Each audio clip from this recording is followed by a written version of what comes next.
Okay, so the Ottawa Senators are coming off their thrilling 4-3 shootout win over the Calgary Flames, a game in which they blew a 3-1 lead.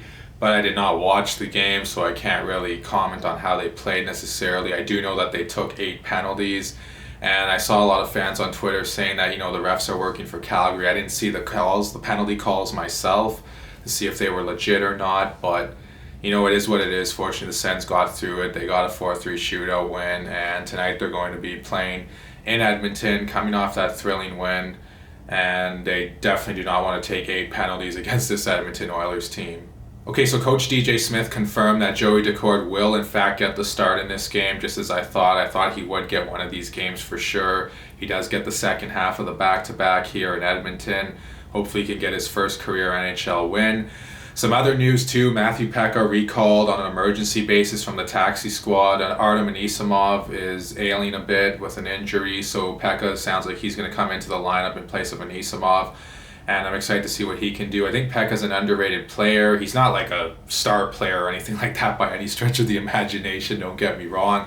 I think he is a good role player, a guy that can fit in on your fourth line. He skates well, he can eat up some minutes too, and hopefully he can, do better than what Anisimov has done. Anisimov's been better of late, but I don't know, he's kind of a slower skater, more lethargic looking out there. Pekka seems to bring more energy to that lineup. It sounds like Christian Wolanin's going to be a healthy scratch again, so for Wolanin, he's still got more work to do apparently to get into the lineup. DJ Smith said he did want to get him in to the lineup on this trip, so for Smith, I think he's got to make good on his word if he said that.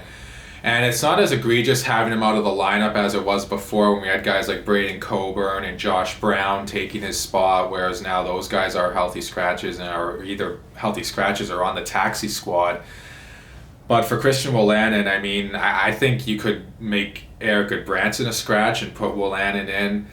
And in Goodbranson's defense, he's played better of late. I think, while he definitely doesn't do much offensively, he is a good, solid defensive player back there. At times he's very shaky back there, and he turns the puck over a lot, and he can be brutal.